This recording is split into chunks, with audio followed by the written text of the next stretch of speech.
Well, hey now. Come on in here, sugar. Granny's sure glad you stopped by tonight. Pull up a chair, set yourself down, and let Granny pour you a cup of tea. Tonight's blend is strong and steady, the kind you drink when history's got teeth. Now, most folks think of Washington, D.C. as marble buildings, monuments, and power. But before it was polished, before it was safe, this city was raw, and some of what lived here never left. Tonight I'm going to tell you about a house that has seen war, wealth, sorrow, and secrets, and remembers every one of them. It's called the Octagon House. The Octagon sits at 1799 New York Avenue Northwest. It was built in 1801 by Colonel John Taylor III, a man born into influence so deep it ran through Virginia like blood through veins. His family owned thousands of acres, sat on the King's Council, built grand estates meant to outlast generations. John Taylor III was close friends to George Washington himself, so close that Washington persuaded him to build a winter home in the brand new capital city. But sugar, from the very start, this house carried more than elegance.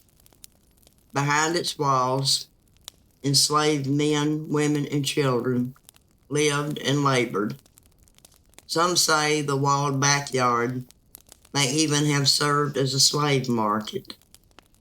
Pain don't fade just because time moves on. Sometimes it settled into the bones of the place. After the British burned the White House in the War of 1812, President James Madison and Dolly Madison took refuge in the Octagon. It's here, not in the White House, that Madison signed the Treaty of Ghent in 1815, ending that war. Peace was written inside those walls. But the walls themselves, they never rested easy. Now listen to me close, sugar, because the stairs are where the trouble always starts. Two of Colonel Taylor's daughters are said to haunt the house. The first died before the War of 1812. She and her father argued fiercely on the second floor landing over her love for a British officer. Angry and heartbroken, she turned to leave and fell. Some say down the stairs, some say over the railing. Either way, she died there. Folks say they still see her crumpled body at the bottom of the steps.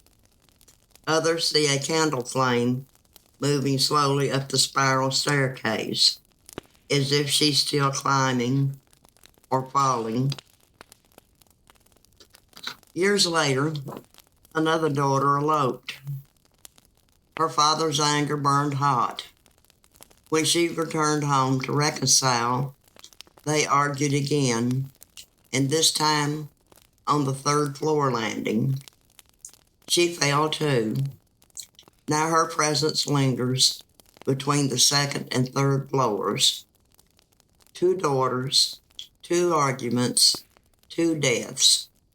Some families pass down land, some pass down grief. The Octagon once used bells to summon servants, but long after those servants were gone, the bells remained. In the 1870s, during a formal dinner, every bell in the house began ringing at once. General George D. Ramsey tried to stop them, grabbed the ropes with his own hands. They didn't stop. Not for him, not for anyone. The bells rang again in 1874 and again in 1889. Locals whispered that the spirits of the enslaved people were announcing themselves, refusing to be forgotten. Some voices don't need mouths. Dolly Madison never forgot the Octagon, and some say the Octagon never forgot her. Her spirit has been seen near the ballroom fireplace and walking straight through a closed door into the garden. Whenever she appears, the air fills with the scent of lilacs, her favorite flower, sweet, familiar, out of place, just like a ghost should be. But Sugar the house didn't stop collecting spirits. A young enslaved girl was allegedly thrown from the third-floor landing by a British soldier during the War of 1812. Her screams are still heard echoing through the halls.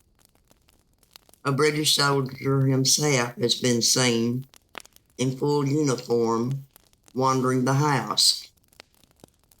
A gambler shot to death in a third-floor bedroom in the late 1800s is sometimes seen lying in the bed where he died.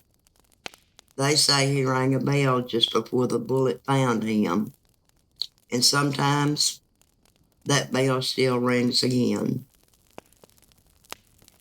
Caretakers have seen lights turn on by themselves, doors open late at night, footmen waiting at the front door for guests who never arrive. The Octagon House ain't haunted by one soul, Sugar. It's haunted by history, by power, by pain, by people who were never given a choice about where they lived or where they died. Some houses echo, some houses remember, and some refuse to forget. Now, thank you, Sugar, for sitting with me tonight. Come back next time. I'll have the kettle warm and another story waiting where the past still walks the halls. Until then, if you hear a bell and nobody's pulled the cord, don't answer it. Now, you have a good night now.